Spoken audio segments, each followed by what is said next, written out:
Essa instrução, meus irmãos, é dada pelo próprio Messias, pelo próprio Jesus. Vamos lá. Ninguém acende uma candeia e a coloca em lugar onde fique escondida, nem debaixo de uma vasilha. Ao contrário, coloca num local apropriado, para que os que entram na casa possam ser iluminados, ou para que possam ver seu luminar. Agora presta atenção, meus irmãos. Isso aqui é extraordinário. Queima o meu coração e me chama muita atenção quando nós temos a oportunidade de estar lendo uma pregação por escrito que não foi feito por um apóstolo, que não foi ministrada por um pastor. Às vezes você vai em livrarias cristãs e você vê livros dos mais diversos temas. Como vencer o medo, entendendo a graça. E aí você vai ver lá o autor. Livros cristãos que são verdadeiras pregações por escrito. Mas são pregações abençoadas, pregações boas, mas ministradas por homens. Outra coisa é quando você está tendo contato, quando você está lendo uma pregação que saiu da boca do próprio Messias. E que glória a Deus que alguns dos seus discípulos, instruídos pelo Espírito Santo, se lembraram dessas palavras depois.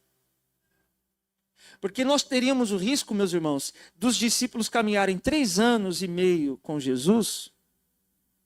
E, pelo que parece, naquele período em que eles caminharam com Jesus, pela data que se atribui aos manuscritos do Novo Testamento, aqueles textos de onde se originam os versículos, as palavras, eles são datados de um período posterior àquele ano em que os discípulos andaram com Jesus. Então, correria-se o risco deles esquecerem. Imagina o Messias ter vindo ao mundo, ter transmitido uma série de pregações e ninguém ter escrito. Só o que poderíamos ter seriam palavras que alguém um dia fez em cima do que Jesus falou. Mas lembra do que Jesus disse aos seus primeiros discípulos: quando o Espírito Santo vier sobre vós, ele vos lembrará de tudo o que eu disse. Então, quando os apóstolos ou os primeiros discípulos vão escrever o que nós estamos lendo aqui agora, por exemplo, eles estão sendo inspirados pelo Espírito Santo. Jesus é quem disse: o Espírito Santo vai lembrar vocês do que eu disse. Então imagina, você lembra de alguma pregação que foi feita aqui 3 anos atrás? Não, lembrar assim, exatamente como a gente falou? Exatamente assim. Ora, naquele dia, o bispo pregou assim, assim, assim, e vai escrevendo as palavras que saiu da boca dele. Alguém lembra? Não. Imagina alguns anos depois, os apóstolos vão sentar para escrever as palavras de Jesus e eles conseguem lembrar exatamente o que saiu da boca dele. É o que a gente está lendo aqui. A gente está saindo palavras exatas que saíram da boca do Messias. Não é uma pregação inspirada por alguém. É uma pregação dada pela própria palavra encarnada de Deus. Diga glória a Deus. Então, irmão, é extraordinário. Por isso, os evangelhos, eles são inspirados por Deus para a nossa instrução. Razão pela qual Jesus disse: o Espírito Santo vai lembrar vocês do que eu disse, porque o que ele disse enquanto caminhava com os discípulos é o que nortearia a igreja. Vamos lá. Olha que incrível essa instrução de Jesus. Somente ele podia fazer ou transmitir tal instrução. Por quê? Olha que interessante. Ele está falando sobre acender uma lâmpada e colocá-la num lugar apropriado. E aí ele termina no versículo 33 falando sobre esse lugar ser uma casa. Olha só, ao contrário, coloca num lugar apropriado para que os que entram aonde? Na casa possam ver seu luminar. E aí eu pergunto, há de algo extraordinário nisso aqui? A princípio? Se eu falar assim para você, ó, você tem que pôr a lâmpada num lugar que todo mundo que entrar na casa seja iluminado. Oh, nossa, que revelação. É extraordinário isso aqui? Não. É algo simples. Mas olha a aplicação que Jesus vai fazer. Presta atenção, meu irmão. Você está aí ou não? Ele não está falando de uma casa. E ele não está falando de uma lâmpada. Olha do que ele está falando. Versículo 34. São os teus olhos. O que, irmãos? A luz do seu corpo. Vamos lá, a gente já continua. São os teus olhos, a luz do seu corpo. O que é então essa lâmpada que Jesus diz no versículo anterior? Os olhos. O que é então essa casa que Jesus diz no versículo anterior? O corpo. Só ele podia fazer tal relação. Como é que ele consegue entender e explicar que os olhos são uma lâmpada e que o corpo é uma casa? E ele aplica esse princípio de uma lâmpada colocada num lugar apropriado para iluminar a casa, falando sobre como devem ser os nossos olhos para iluminar o nosso próprio. Só quem para dizer tal coisa? Só o Messias, irmão. Que ele é quem conhece exatamente como o ser humano é, porque o ser humano foi criado nele. Nós fomos criados nele. E ele, só ele, é quem poderia discernir tal coisa. Olha que incrível. Antes da gente continuar aqui essa leitura do versículo 34, eu vou somente citar 2 Coríntios 5, versículo 1 na tela. E aí você pode ler na tela comigo. Continua aqui em Lucas, porque a gente vai lendo e meditando aqui nas palavras de Jesus. 2 Coríntios 5, no versículo 1, olha o que Paulo diz. Ó. Talvez vai ficar pequeno aí para você, mas eu vou ler. Ó. Estamos certos de que esta nossa temporária habitação terrena, em que vivemos, for destruída, olha só, temos da parte de Deus um edifício, uma casa eterna nos céus, não construída por mãos humanas. Paulo também está usando uma linguagem de casa. E aí ele vai dizer que existe uma casa não construída por mãos humanas, reservada nos céus, e existe uma casa temporária e colocada na terra. Aí a gente lê e você vai pensar na sua casa terrena e imaginar uma mansão no céu que foi construída lá para você morar. Também não é disso que Paulo está dizendo. Olha o que é essa nossa morada temporária, essa nossa casa temporária que Paulo diz ser. Olha no versículo 6, vai colocar aí na tela. Olha só. Porquanto andamos sempre confiantes, cientes de que enquanto presentes aonde? Nesse corpo, estamos distante do Senhor. O que é essa casa terrena que Paulo chama lá no versículo 1 de 2 Coríntios 5? O que é essa casa terrena? O corpo. O corpo é uma casa. E Paulo usa essa linguagem também. Por isso, quando ele vai dizer, mas nós temos uma casa nos céus, ele já está falando do corpo ressurreto, glorificado, igual a Yeshua. Amém? Isso é extraordinário. Então, essa casa, olha a percepção dos apóstolos. O meu corpo, diga comigo, o meu corpo é uma casa. Olha o que ele vai dizer também, o apóstolo Paulo vai dizer isso em 1 Tessalonicenses, capítulo 5, versículo 23. Só vai aparecer na tela. Você pode ir anotando essas referências e estudar depois o contexto desses versículos. Olha o que diz, que o próprio Deus da paz vos santifique integralmente, que todo o vosso, diga, espírito, alma e corpo, sejam mantidos irrepreensíveis na vinda do nosso Senhor Jesus Cristo. Então veja que Paulo ele trata o ser humano nessa visão, né, de três partes. Nós possuímos o Espírito, que pode ser esse fôlego vital de Deus, não necessariamente o Espírito Santo, amém? Tanto que os tradutores da King James vão colocar com E minúsculo, né? Todo vosso Espírito, não o Espírito de Deus. Então, o que é esse Espírito nosso que temos? Pode ser esse fôlego vital que Deus soprou no homem e se tornou um ser vivente. Pode ser o intelecto, não sabemos. Aí a gente pode tentar explicar isso aqui depois. Mas aí ele vai dizer a sua alma e o seu corpo.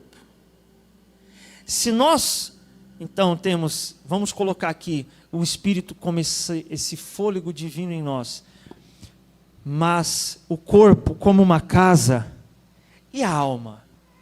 A alma, então, seria a habitante desta casa, a moradora da casa. Então, se o seu corpo é uma casa, a moradora dela é quem? Sua alma. Então você vai começar a perceber como Jesus vai aplicar agora o ensino aqui de Lucas 11. Vamos lá, vamos ler então, versículo 34. São os teus olhos a luz do seu corpo. Se os seus olhos forem humildes, todo o seu corpo será cheio de luz. Porém, se seus olhos forem malignos, todo o seu corpo será tomado pelas trevas. Portanto, se o teu corpo estiver em plena luz, sem ter nenhuma parte nele em trevas, então ele estará verdadeiramente iluminado, assim como a luz de uma forte candeia resplandece sobre vós. Olha que incrível isso, irmãos. Jesus ele está aplicando esse princípio da lâmpada sobre uma casa a uma realidade que existe em nós. E agora ele vai começar a dizer que então os nossos olhos, então vamos colocar aqui, o seu corpo é uma casa e a moradora dela é a sua alma. Qual é a lâmpada desta casa? Os seus olhos.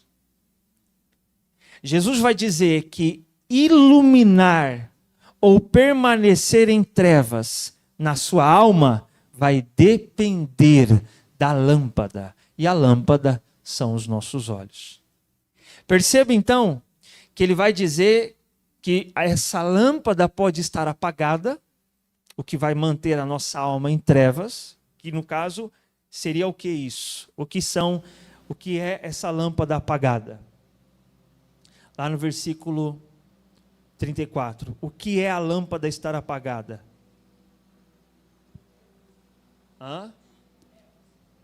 O corpo fica em trevas, mas olha o que é a lâmpada estar apagada. Porém, na metade do versículo, se os teus olhos forem o quê? Malignos, todo o seu corpo estará tomado pelas trevas. O que é que apaga essa lâmpada do meu corpo? Não. Maus olhos. Eu digo não, porque se fala maligno, a gente já pensa no demônio. Irmão, não tem nada a ver com demônio, tem a ver com os teus olhos. Se os meus olhos forem malignos, quem será afetado por isso?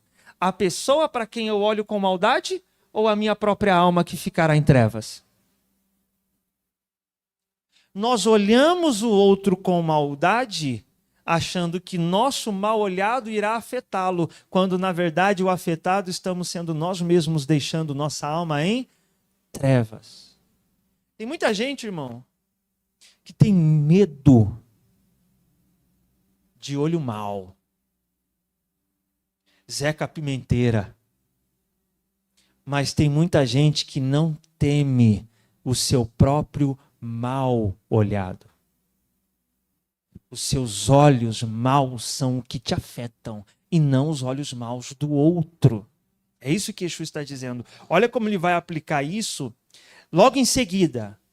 Olha que interessante, no versículo 37, Jesus, as pessoas que ouviram essa mensagem de Jesus, olha só, versículo 37. Ao concluir essas palavras, um fariseu o convidou para comer em sua companhia. Jesus, aceitando, foi e reclinou-se junto à mesa conforme o costume. Então, provavelmente, irmão, esse fariseu aqui pode ter ficado assim, sabe, impactado e falou, nossa, eu quero aprender mais. Vem na minha casa jantar comigo. E ali naquele ambiente de mesa seria um ambiente de muita instrução. Aí olha o que acontece, versículo 38. Entretanto, o fariseu, notando, presta atenção nas palavras, o fariseu notando, esse notando já faz uma relação ao quê?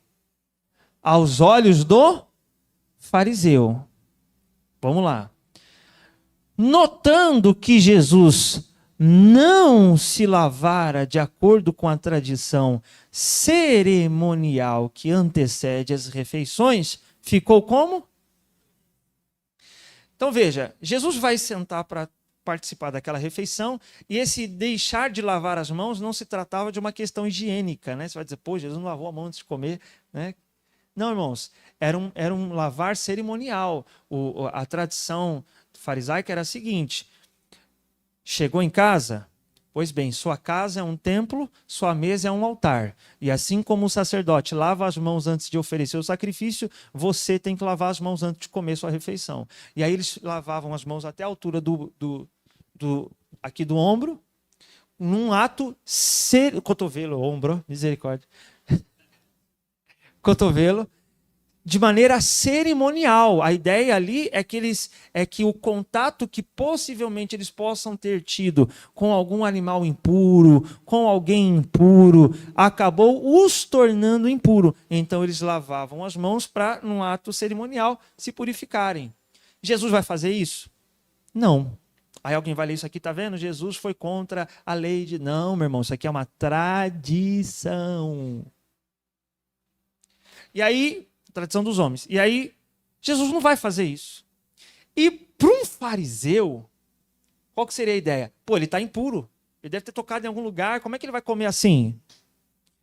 Provavelmente, pela ótica farisaica, Jesus foi visto com bons ou maus olhos. E aí, olha o que Jesus diz logo em seguida, na mesa daquele fariseu que o convidou para jantar. Irmão, ele foi convidado para comer na casa do fariseu. Olha o que ele vai dizer. Versículo 39. Então o Senhor lhe declarou: vós, fariseus, purificais o exterior do copo e do prato, mas vosso interior está entulhado de avareza. Olha só. E perversidade. Insensatos. Aquele que criou o exterior não criou igualmente o interior? Porquanto, dai ao necessitado do que está dentro do prato, e vereis que tudo vos será purificado. Olha que incrível.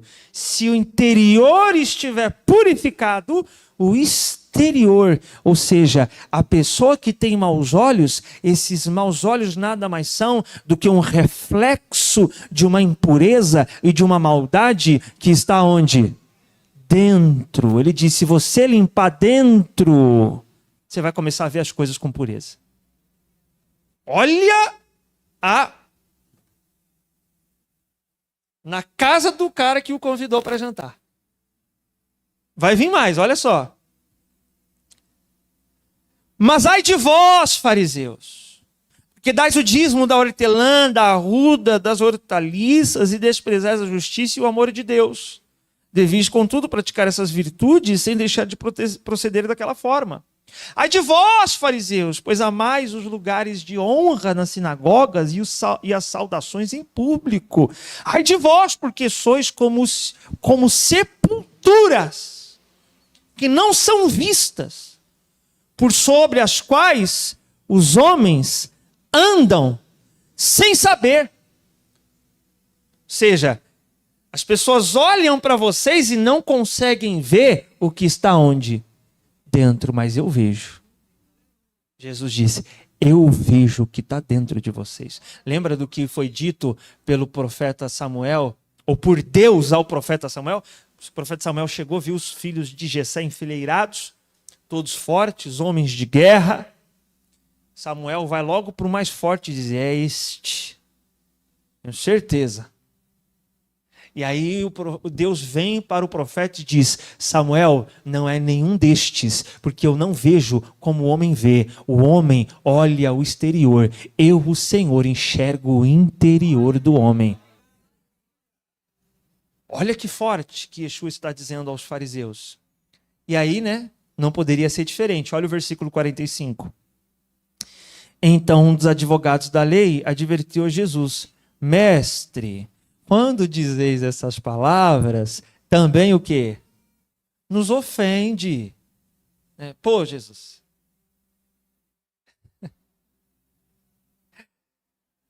Todavia ele afirmou, ai de vós também. Eles estavam querendo, porque assim, olha que interessante. Entretanto, quem? 45. Entretanto, um dos advogados da lei. Agora não é um fariseu.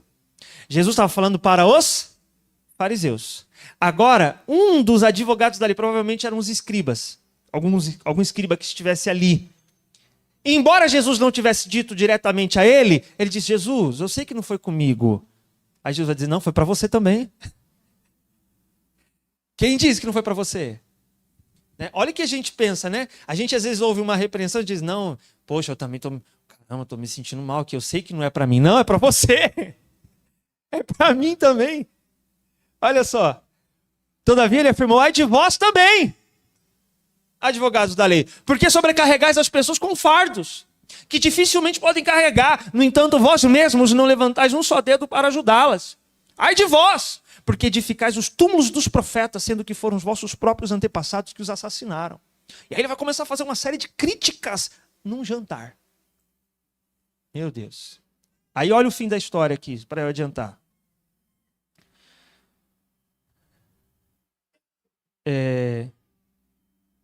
53. Enquanto Jesus se afastava dali, começaram os fariseus e os mestres da lei a... Alguém criticou quando ele estava presente?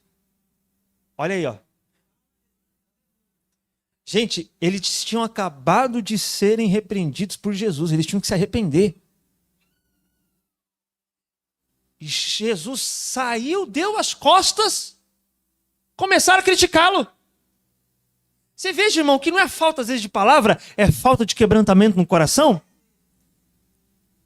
Porque Jesus ouviu do próprio Jesus. Foi só ele se afastar um pouco. E às vezes acontece isso, Acabou a pregação. Acabou o culto. É só chegar em casa e já começa tudo de novo. Ou às vezes nem chega em casa. Às vezes ali na porta já está tudo de novo. É difícil, meus irmãos. Veja, e a gente está falando isso aqui, não é dos fariseus e nem dos mestres da lei. Nós estamos falando aqui de nós, amém? É uma instrução do próprio Jesus sobre o ser humano. E aqui a gente começa a ver na prática, meus irmãos, o que é os maus olhos. Porque Jesus dá uma instrução sobre o que é ter maus olhos, e logo em seguida, Lucas nos mostra um exemplo disso na prática. Eles não procuraram entender a razão pela qual Jesus não lavou as mãos de maneira cerimonial. Eles tão somente se preocuparam em logo criticá-lo. Eles não se preocuparam em entender a pessoa de Jesus e sua mensagem. Eles se preocuparam apenas em ver em tudo que Jesus fazia alguma intenção ou algum motivo para condená-lo. Olha que você vai ver isso aqui no versículo 53. Ó. Enquanto Jesus se afastava dali, começaram os fariseus e os mestres da lei criticá-lo com veemência, buscando confundi-lo acerca de muitos assuntos. Tudo isso para tentar extrair de suas próprias palavras algum motivo para o acusarem formalmente. Você perceba que tudo que Jesus falava, eles tentavam ver com maus olhos. Lucas está nos dando um exemplo prático do que são os maus olhos, a ponto de alguém enxergar até o próprio Yeshua com maus olhos. E agora, o que seria então, irmãos, trazer luz para a nossa alma? Porque Jesus vai dizer que esses maus olhos que os fariseus tinham fazia com que suas almas ficassem entulhadas, cheio de perversidade. Esses maus olhos faziam com que suas almas se sentissem dentro de um sepulcro, que na mentalidade religiosa judaica é um lugar de extrema impureza. Imagina a força do argumento de Jesus. Sabe aquele sepulcro que você passa longe? Sabe aquele sepulcro que você não quer nem tocar para não ficar impuro? Está dentro de você. Imagina o peso que seria um fariseu ouvir tal coisa, irmãos. Mas Jesus traz essa mensagem forte para eles com a intenção de que houvesse arrependimento e suas almas saíssem das trevas para a luz. Como? Mudando os seus olhos. É nesse sentido que Yeshua vai dizer: se o teu olho te faz pecar, arranca fora. É melhor entrar com um só olho ou sem olho no reino de Deus do que com os dois. Aonde? Não sei se você sabia, meu irmão, mas você não, em nome de Jesus. Nem eu, nem você. Né? Estamos trabalhando para não acontecer isso com a gente.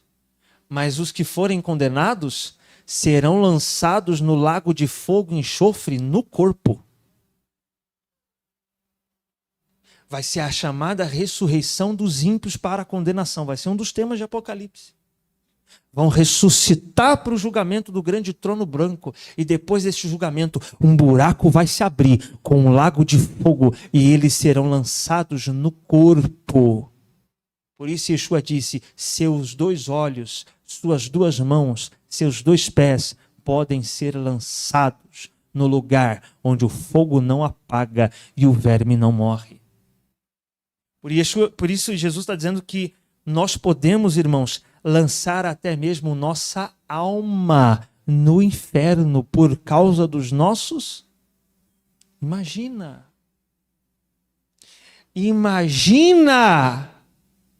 um fariseu, mestre da lei, imagina um escriba, mestre no hebraico, mestre nas leis rabínicas, ciente de todas as tradições, cumprindo os rituais de sacrifício, cumprindo as regras de vestimenta, ser lançado no fogo do inferno por causa do quê? Aí você vai dizer: o que adiantou tudo aquilo? Imagina! Esse discurso não é para o mundo que Yeshua está dando. Esse discurso que Jesus está dando era para os fariseus. Se você se acha crente, você se sentiria mal perto de um fariseu. Porque ele aparentava ser muito mais crente que qualquer crente. Mas Jesus diz: apesar de toda a sua religiosidade, você pode ir para o inferno por causa dos teus olhos. Isso é muito sério, irmão. Quem está aí ou não? Isso é muito sério. Por isso Yeshua vai dizer, quando ele vai dizer assim: o teu corpo pode ser lançado em trevas por causa dos teus olhos, não é só uma realidade que nós podemos viver hoje com os maus olhos, mas é o que acontecerá no futuro. Muitos serão lançados nas trevas por causa dos olhos. O que seria então, irmãos, nós não termos esse olhar maligno, esses maus olhos? Como desenvolver os bons olhos? Eu quero fazer uma comparação entre 2 traduções de um texto de Provérbios. Eu vou ler Provérbios 22:9, você vai acompanhar comigo na tela, pela tradução da King James, E depois eu vou ler na tradução da Corrigida e Fiel, a tradução ACF, tá? Acho que tem aí no Lyrics. Vamos ler na King James primeiro, ó. Olha que interessante. O homem generoso será abençoado, porquanto reparte seu pão com o necessitado. Aqui James colocou assim, o homem generoso. Olha como é que está na ACF. O que vê com o quê? Bons olhos será abençoado. Meu Deus, como é que pode fazer um negócio desse? Qual tradução está certa? Né? Isso é normal, irmão, nas traduções. Por isso quando alguém pergunta isso para mim, qual que é a melhor tradução? Todas. Né? Na verdade, eu já disse aqui que tem uma que é a melhor de todas. É a ELP. A escritura lida e praticada. Essa é a melhor. Mas olha só, o que vê com bons olhos. E realmente, eu fui ver no texto hebraico de Provérbios, tá lá. Tov Ain, que é bons olhos. Não está Hesed, que seria generosidade. Ou Esh Hesed, homem generoso. Não está. Como é que a King James coloca uma tradução que não está no texto hebraico? Porque o tradutor ele está interpretando. E esse é o ponto das traduções, o problema que existe. Que por isso você tem que sempre fazer comparação. Porque os tradutores, quando eles vão traduzir do hebraico para português, tem muita coisa que não vai fazer sentido no português. Então eles têm que interpretar, para fazer sentido. Só que aí nessa interpretação entra a intenção do autor. Ou do tradutor. Só que aqui eles não erraram. Por mais que esteja diferente, não foi um erro, não vou chamar aqui de um erro. Porque qual é a interpretação que está tendo aqui? Que bons olhos é agir com bondade. Que bons olhos é enxergar com misericórdia. Por isso que aquilo que está como homem de bons olhos, a King James traduz como homem generoso. Que é o homem de bondade. É o homem que enxerga com bondade. Então o que é, na prática, ter bons olhos? É olhar a partir da bondade, da misericórdia, e não da severidade ou da crítica. Eu vou dar um exemplo de uma história que eu escutei uma vez, e eu gosto de trazer esses exemplos, porque é o contexto da Bíblia, meu irmão. O contexto bíblico é o contexto hebraico. Todos os apóstolos eram judeus, todos os escritores eram judeus, não tem como, tem coisa que a gente só entende indo para o contexto hebraico das escrituras. Então existe uma historinha de que, assim, para o judeu, meu irmão, comer porco é uma coisa assim muito pesada, muito séria. É um animal impuro, não só o porco, como muitos outros. Então, assim, é realmente algo muito pesado. E aí um rabino, uma vez, viu um discípulo dele comendo presunto. Pô, viu comendo presunto. Para nós, seria tipo assim, viu cometendo um adultério. Viu cometendo um assassinato. Era coisa grave na mentalidade judaica. Então, ouviu comendo um presunto.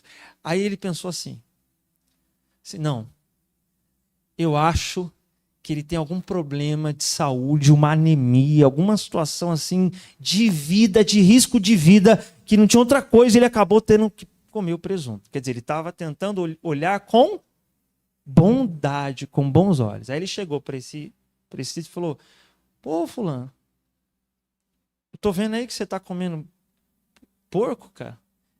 Mas eu acho que você deve estar doente, né? Deve ter acontecido alguma coisa. Eu acho que o médico acabou, né, te orientando. Enfim.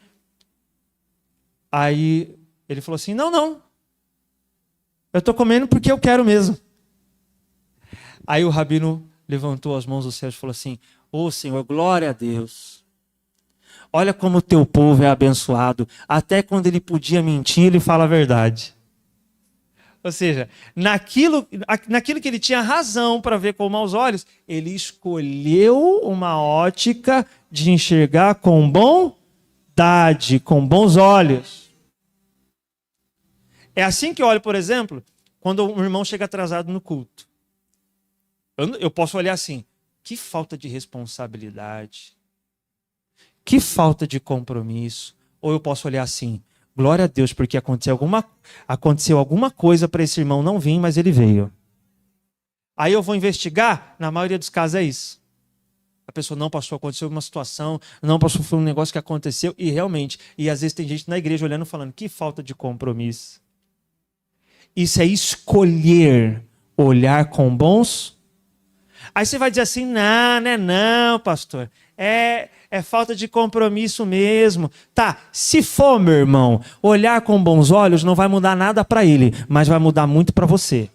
Vai iluminar a tua alma, vai trazer luz para o teu próprio interior. Em que vai mudar para o outro eu olhar ele com maus olhos? Em que? Mas muda em mim. Eu me afeto. Por exemplo, Tiago 2, versículo 13, vai dizer assim, vou acelerar aqui, meus irmãos, para a gente poder terminar e orar. Será exercido um juízo sem misericórdia. Pode voltar para King James? Obrigado. Pois será exercido um juízo sem misericórdia sobre quem também não usou de compaixão ou de misericórdia. Olha que forte isso. Será exercido um juízo sem misericórdia para quem também não usou de compaixão ou misericórdia. Olha que interessante isso aqui, meu irmão. Repita comigo, diga a maneira como eu julgo. É a maneira como Deus vai me julgar. Jesus vai dizer isso. Mateus capítulo 7, versículo 2. Vamos lá. Pois com o critério, repita, critério, né? Nós não temos a proibição de julgar, que Jesus vai dizer, julgai segundo a reta justiça. Mas nós temos que julgar partindo de um critério correto. E você pode escolher o critério da maldade, ou você pode escolher o critério da bondade e da misericórdia. Qual critério você usa para julgar alguém? Olha o que Jesus vai dizer. Pois com o critério que julgardes, sereis julgados.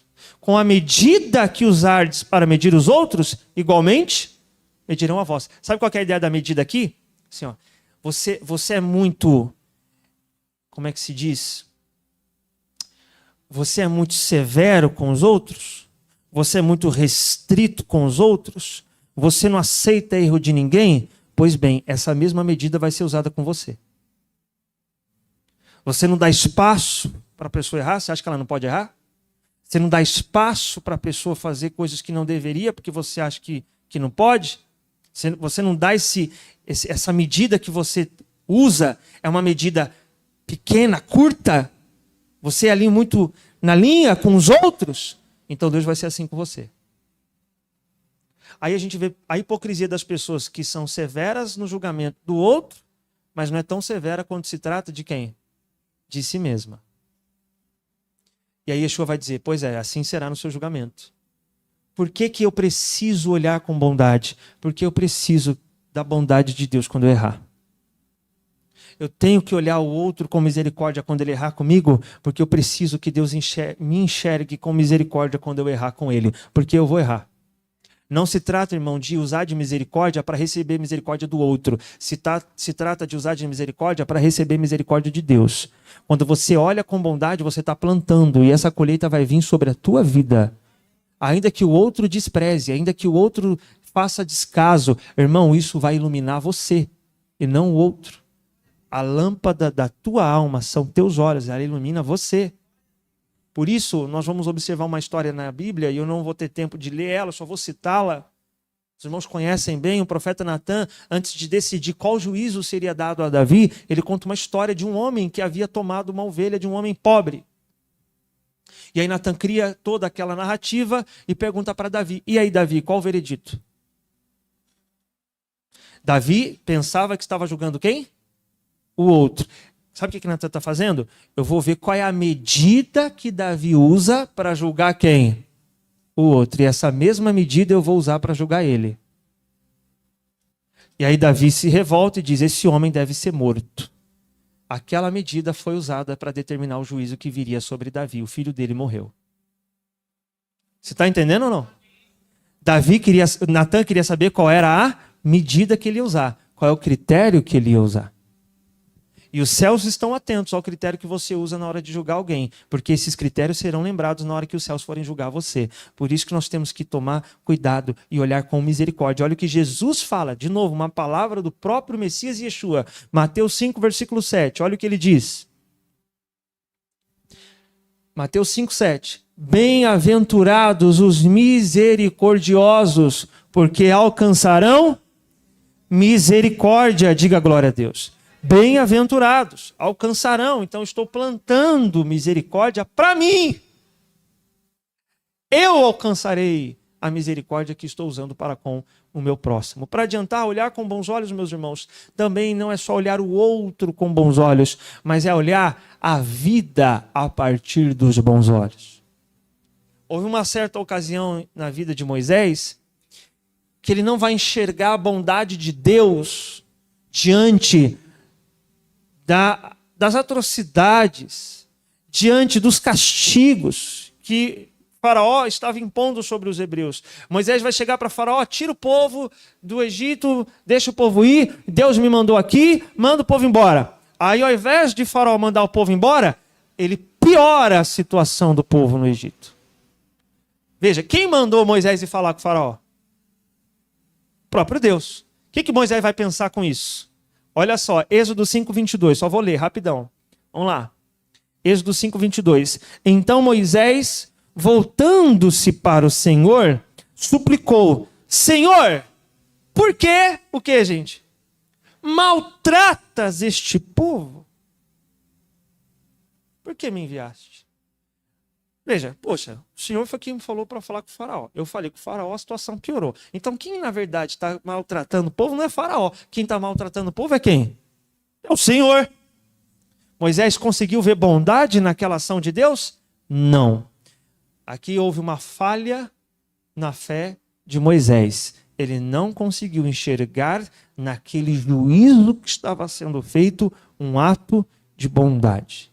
Por causa dos olhos que ele não conseguiu ver essa bondade de Deus. E você pode dizer assim, é claro que não tinha bondade. Havia bondade nisso, por acaso? Havia, meu irmão.